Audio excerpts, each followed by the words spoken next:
Okay, this is a little lecture about CRISPR. Try to get this off my screen. All right, let's see if that works. Okay, so this is to give you some background information about CRISPR. And then we will talk about this in class, answer your questions, and then we are going to read a scientific paper with the application of CRISPR. So let's get started. All right, so you've probably heard of CRISPR as a gene editing tool, which means this technology allows us to change double-stranded DNA. Okay, and so we're going to talk about how this technology works and what it can and cannot do as far as gene editing. And then we're going to end with some of the newer advances in CRISPR technology that really actually has nothing to do with gene editing, but still involves targeting DNA or RNA. So this is about targeting nucleic acids and tagging or modifying or destroying them, actually. So just to give you a little bit of background, there have been gene or genome editing tools around for quite a while. And if you remember, we talked about restriction enzymes or restriction endonucleases as a way to cut DNA, make double-stranded DNA breaks for cloning. So there were also other types of enzymes that could actually target and cut DNA. And the first one that was looked at are these meganucleases. Meganucleases are like restriction enzymes, although they're eukaryotic. Remember, restriction enzymes come from prokaryotes, bacteria, but they have a really large recognition sequence. So they recognize between 12 to 40 base pairs. And if you remember with restriction enzymes, we were talking about more like a 6 base pair recognition sequence. So this is very rare. These big sequences are very rarely found in the genome. So this is not something that would cut your genome into lots of pieces. And therefore it also can be very specific. So what they could do is they could modify this meganuclease to recognize different sequences. And so the idea was, you know, a gene sequence that you want to target with this protein, and you only want it to cut in the genome one place. So you can engineer this protein to recognize that specific sequence. So proteins will have different domains in them that will recognize very specific DNA base pair sequences. So that was great and cool. And there was a lot of work done to basically remember a protein has a 3D structure. So you're going to have to change that 3D structure so that it recognizes different sequences in the genome. Okay. That is very time consuming to genetically engineer a new protein. That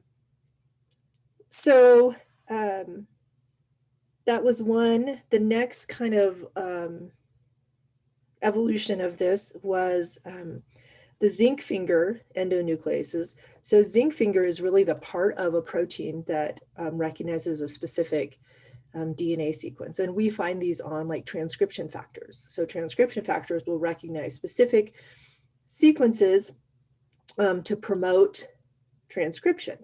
So we already had these in our eukaryotic genomes. And again, these proteins were modified to go in and recognize specific sequences. The FOC1 here was the enzyme that would actually do the cutting of the DNA. Zinc fingers recognize a lot smaller, like 3 nucleotide sequences, so much smaller. So it was working on getting specificity. But again, you're creating a new protein every time you want to create a new or target a new DNA sequence. Talon was the next one, very similar. It's a transactivator. Talon stands for transactivator like effector. And so it again recognizes a specific DNA sequence. They attach the FOC1 enzyme that would cut the DNA. But again, the challenge with all of these, and you can see what's happening, the feasibility is increasing. So we're finding better and better proteins to modify, but we're still having to modify a protein. Then CRISPR came along, and CRISPR is a bacterial kind of complex, I guess I'll call it right now, that is able to target and cut DNA. But its specificity, okay, so it's a bacterial complex that can target and cut DNA, but the specificity, so to direct it to different sequences, lies in an RNA, lies in a guide RNA. Okay, so the protein is always going to do the cleavage, but where it's guided to is based on this RNA sequence. So now we could engineer new RNA sequences to direct this protein that we don't have to change the protein to cut DNA. And the idea between all of this gene editing was that you would cut the DNA and you would make a double-stranded DNA break, and then the cell would repair it. So most of this, so non-homologous end joining would interrupt the gene, so it was kind of a knockout. And homology-directed repair could modify the gene and actually do gene editing. So let me back up before I get ahead of myself. Okay, so this slide tells you a little bit about the history of our goals for gene editing, and what we were trying before was modifying proteins, and now we're modifying a guide RNA for a protein that works. Let's finish talking about the history of CRISPR. So CRISPR is found in bacteria, and it's kind of their immune system. So what CRISPR is naturally is a way for the bacteria to remember, hey, this was bad invading DNA. I'm going to take a little chunk of it and put it into my genome. Okay. And so this is bacterial genome, right? The DNA. And it says, every time I get some of that same DNA, I am ready to go destroy it. So think of it similar to antibodies in your system, right? So you get an antigen coming in, something foreign, you make antibodies to it, you keep making antibodies to it. Point of vaccines, this happens in infections. And then those antibodies hang around and they're your memory. So this is, we call it adaptive because it can change, it can adapt to each different foreign DNA coming in. And it's the immune system because it's going to protect the bacteria from invading DNA. And this usually comes from bacteriophages, which are viruses that infect bacteria. And so when the virus infects the bacteria, it puts a little viral DNA in there so that it can make more phage or viruses. And so the bacteria will take a little chunk of that and put it into its CRISPR memory, and then be ready the next time to wipe it out so that it doesn't, a lot of times phages destroy the bacterial cell. CRISPR stands for clustered regularly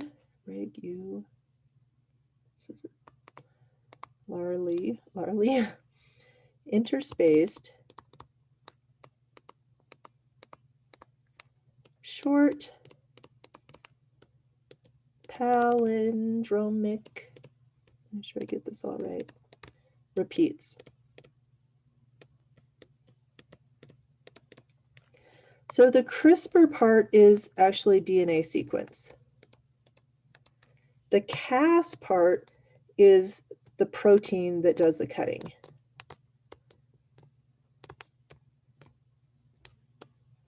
And what you're going to see by the end of this lecture is there's lots of different Cas proteins that can that are involved in CRISPR from different organisms, different bacteria. Okay, so what this is saying is this is really the CRISPR part here. It's regularly interspaced short repeats. So you have these repeat sequences that are shown in the black box, and then you've got the specific like viral DNA in the different colors. Okay, so let's look at this a little more up close. Okay, so this is its memory. So each color is representing a different foreign DNA sequence.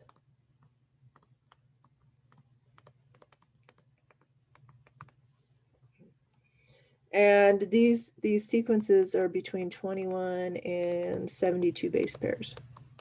So this is your memory. And the space, this is the spacer, is important for bringing this sequence to the Cas9 protein. Okay, so in this part of the genome, you have these proteins. These are all proteins, Cases. Okay, and Cas9's the big one that was first characterized. And then you have this RNA, which is shown in red here, and the tracer RNA is transcribed, made into an RNA, and then it base pairs. See this part here? Oops. Base pairs with the spacer, right? So this is showing the the tracer RNA, and it binds to this little spacer, and the Cas9 protein comes and it says, okay, we're going to take this RNA and we're going to go search out and see if there's anything that looks like it. So what's happening is you've got this tracer RNA, okay, that is connects the CRISPR RNA to the Cas9 protein. Okay. And what happens then is this floating around in the cell, and when it finds double-stranded DNA that has a complementary sequence, this Cas9 protein, this is the big little blob here, this Cas9 protein actually unwinds the double DNA. So Cas9 has helicase activity.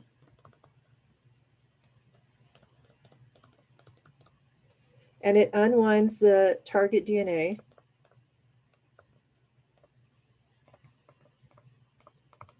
This guide RNA base pairs.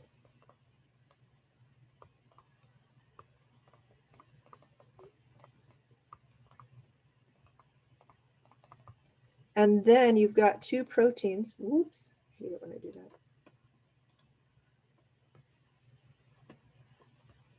that. Okay. You have two proteins, RUV-C and HNH, and these are endonucleases. So just like a restriction enzyme, and that means they cut DNA. So you have one that cuts the top strand, one that cuts the bottom strand, and the specificity is based on this guide RNA that came from the CRISPR array, right? So it's a memory of, hey, this is a bad sequence. It's transcribed into RNA. It associates with the Cas9 and tracer RNA, Cas9 protein tracer RNA, and then it flows through the cell and finds something that it can base pair to, and then the Cas9 cuts that DNA. And I should say cuts that DNA. It cuts in one spot. And so you've cut eventually double-stranded DNA, right, kind of like right down the middle of that sequence. So for the bacteria, how this works is now I've cut the phage or viral DNA. The phage can't replicate anymore. I'm no longer infected. Okay. For us, I'm just going to skip a second. For us, for the gene editing part, what we're having is we're having our Cas9 enzyme cut the DNA, and then our cells are going to repair the DNA. And that's what we're going to talk about next. Let me just back up and say that what we figured out was that we could engineer, design this tracer CRISPR RNA sequence. Okay. So as I said, normally this is two different RNAs. The tracer RNA, remember, is here. The CRISPR RNA is over here in the genome. So it was two RNAs that were coming together naturally in the bacteria. That's hard to do. So what scientists figured out is you could link this. Okay. So now you just design one long RNA, and that is going to guide your Cas9 protein to whatever DNA you want to cleave. Okay, so CRISPR creates double-stranded DNA breaks. And how is this important for gene editing? So again, for bacteria, cuts the DNA from the virus up, virus is no longer infectious. For us, we are trying to change someone's genetic information or a cell's genetic information. So in mammalian cells, we have two mechanisms to repair double-stranded DNA breaks. We have something called non-homologous end joining, and I'm going to zoom into each of these in a minute. And we have homology-dependent repair. Okay, so non-homologous end joining does put DNA back together. It's part of your natural system. If you have a double-stranded break, there are proteins, all shown in here, that come on and jam that DNA back together, right? Because you don't want your chromosome broken and floating around. The problem with non-homologous end joining is what happens is you get this break, but then the rejoining a lot of times results in either a deletion or insertion. So it's not always a nice overlap like that, right? It can be right down the middle, so it's hard for those ends to stick together. A lot of times you can lose some of these nucleotides. It's just what happens. And so non-homologous end joining results in a disruption of the gene sequence.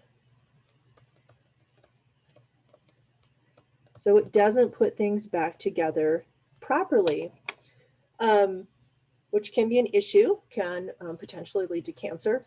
But for gene editing, this is great because now we've just disrupted the gene, and so it's not going to produce a functional protein. So this is a way to change genetic information in the cell.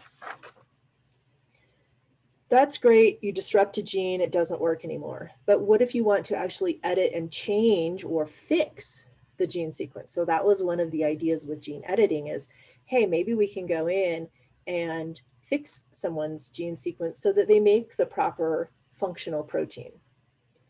So then what you want is you want the cell to do homology-dependent recombination, HDR. So in addition to the RNA you put in for cutting, you also put in, it's not really showing it very well here, but you also have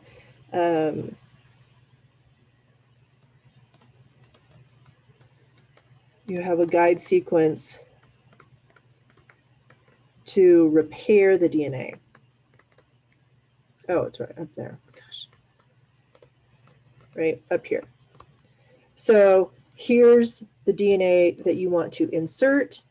You've made Cas9 cut the DNA, and now you have this homologous sequence that lays down and says, hey, I'm a template, copy me. And that allows you to put, like it says here, specific changes into the genomic DNA. So this is really, I think, the gene editing part, right? So if someone had a, like I said, an enzyme, a protein that wasn't working properly, we can kind of cut the piece that's not good and put in the right sequence to make the right amino acids. So that's the idea of gene editing with the CRISPR Cas9 system. So the CRISPR Cas9 system was the first system discovered and characterized and used.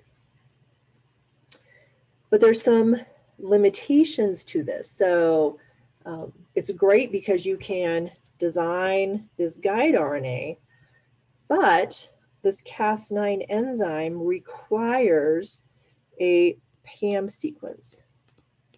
And I don't want you guys to get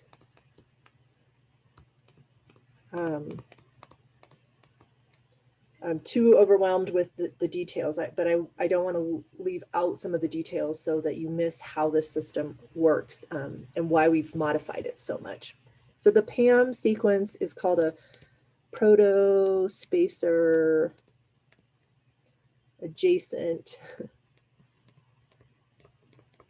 motif. And that's found in the target DNA. So again, here's your target DNA. Here's the gene you want to edit. It has to have this PAM sequence in order to direct Cas9 where to cut. Okay, so the guide RNA says, hey, come here, enzyme. This is the DNA we want. And then to get, oops, one more. To get these enzymes, which were here, RubC and HNH, to get them to cut, they need the PAM sequence to say, okay, cut here. So we recognize, cut here. And that can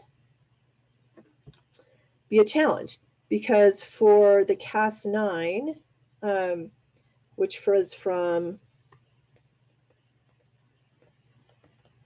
Streptococcus pyogenes,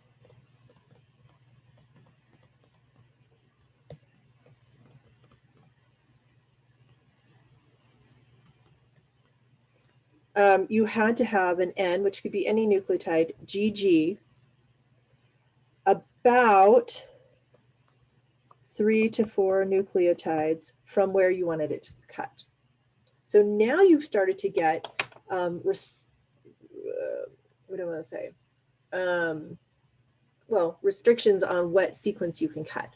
So if you remember back to our recombinant DNA and gene cloning, restriction enzymes recognize a very specific sequence.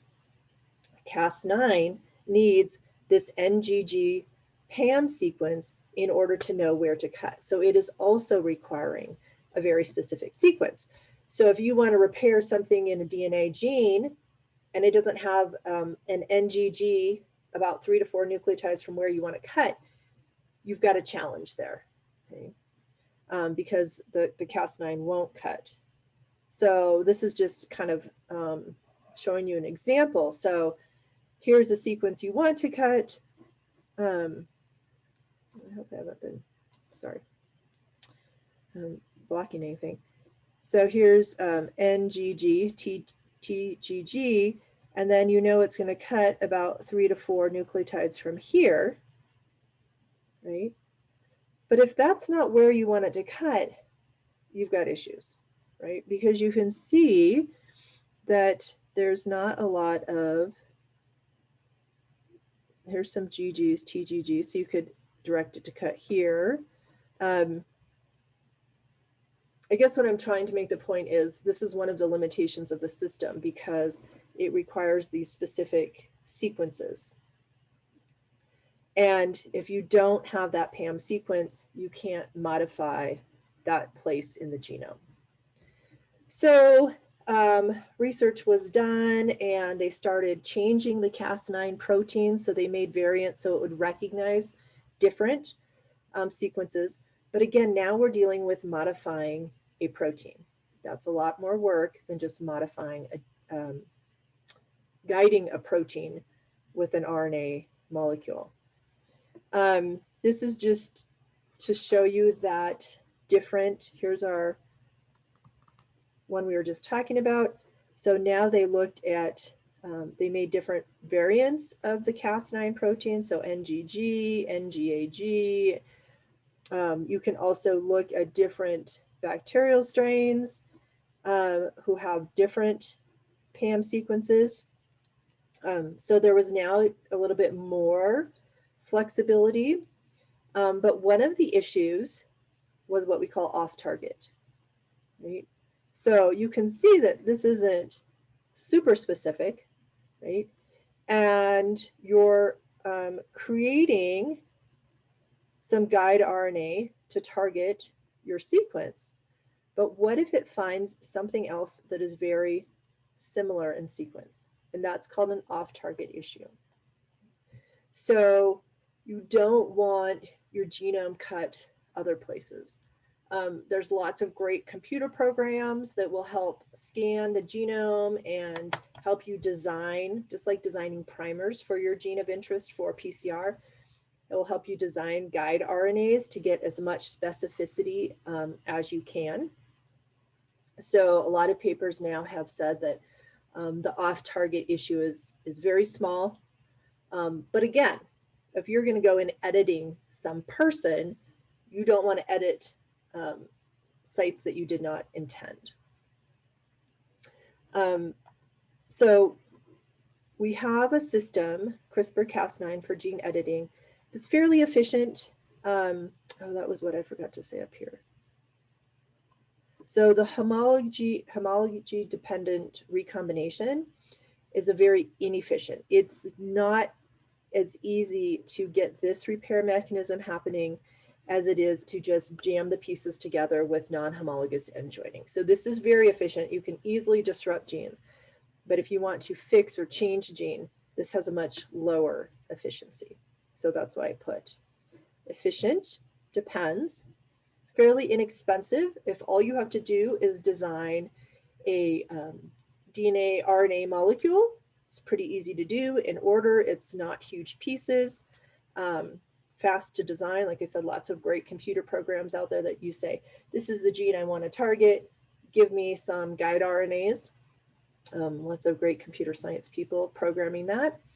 Easy to use, right? It's very well characterized. You need the Cas9 protein, and you need your long CRISPR tracer RNA. Not a lot of components to it. Versatility is great because you can change that guide RNA and target lots of different parts of a chromosome. And fairly precise, like I said, they've figured out ways to reduce those off targets. So great potential for gene editing. Challenges, like I said, some issues with efficiency and some issues with off target, but the biggest one is delivery. Right? So if you're talking about fixing a human or an animal, how are you going to get the CRISPR Cas9 information into the cells? And some of the most common ideas, one, you could use a plasmid, right? So we've talked about cloning plasmids, where you would clone in the guide RNA sequence and clone in the sequence to make the Cas9 protein into a plasmid, and you'd get that plasmid into the cell so the CRISPR would work.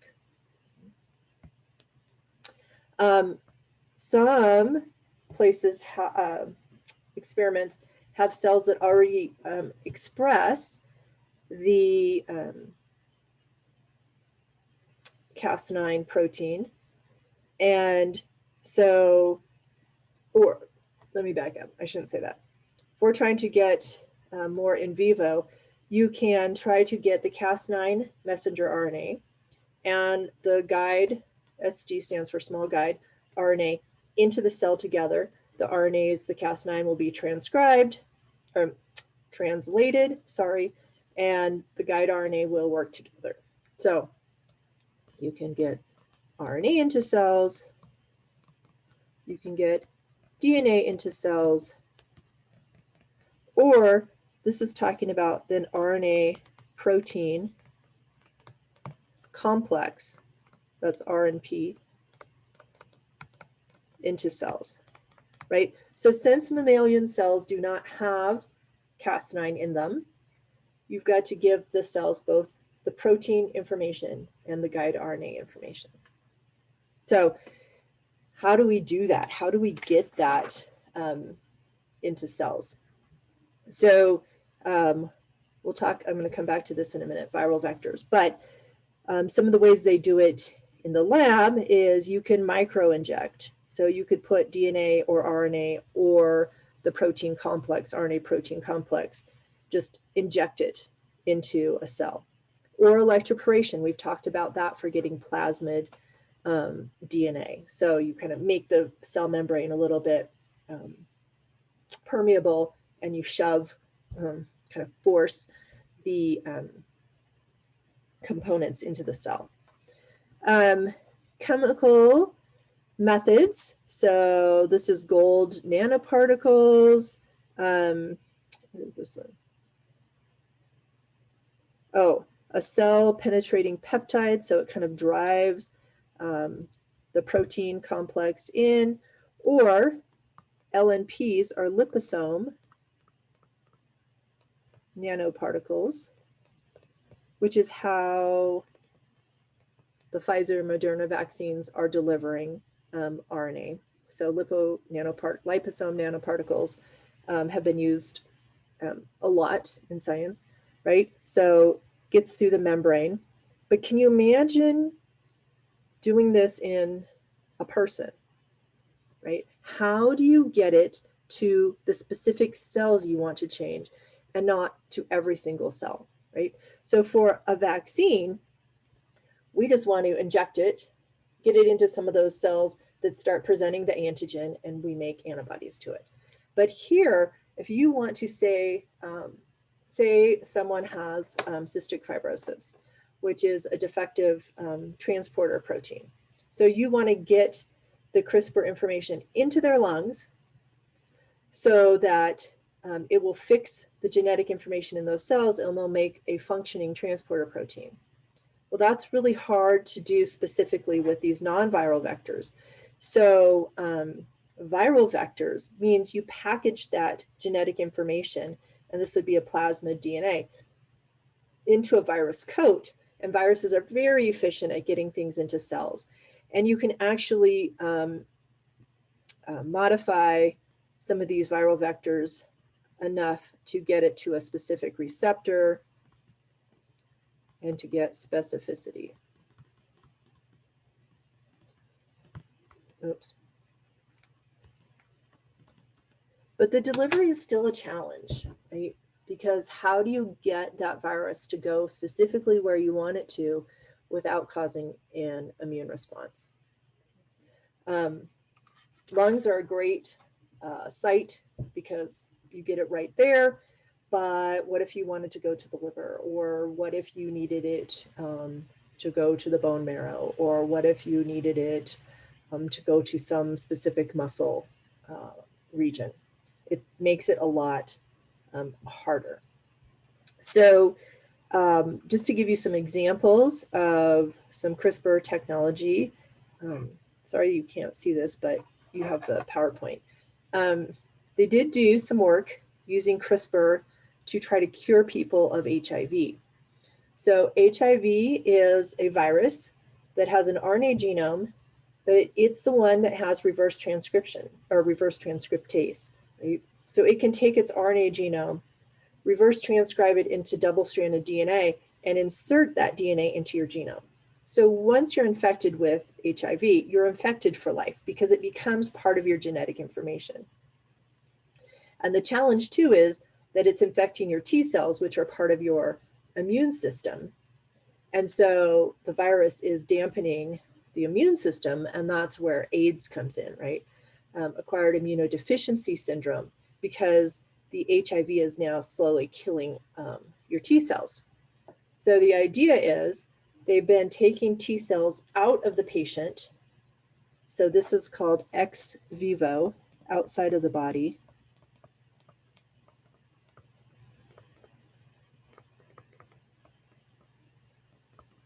And they took HIV infected T cells from people with that were HIV positive, treated them in the lab with CRISPR, and then gave them back to the people so that they still had their T cells, but now the HIV genome should be removed. One of the reasons you want to do this instead of just giving someone new T cells is so that they don't reject them. So these are their own T cells that have been changed.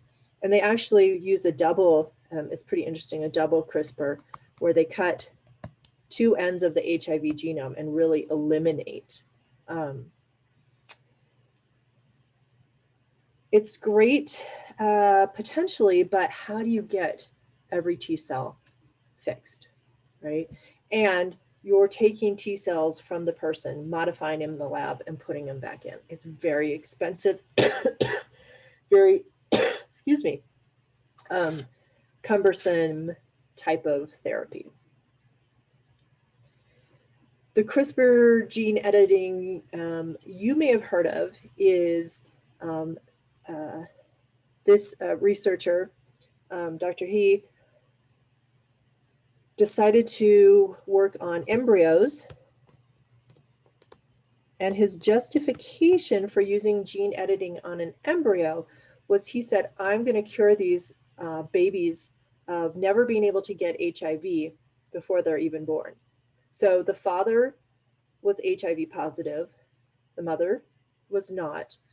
And these embryos from this father and mother were taken into the lab and modified. And what he modified was this CCR5. So CCR5 is a co-receptor for HIV. So CCR5 is important for HIV to get into the cells. So what he did is he said, I'm going to make a deletion here so that that CCR5 doesn't work and HIV can never infect these potential children's cells. Well, there's lots of issues with this experiment. And probably the biggest issue is that as a community worldwide, the scientists agreed they would not do any genome editing in embryos yet. We needed much more information about CRISPR and its safety and how it works. So this was kind of really actually illegal in the worldwide community. The other issue was when you have an embryo, you have multiple cells, and they found out that not all cells were changed. So these two little girls that were born still have some functional CCR5 receptor.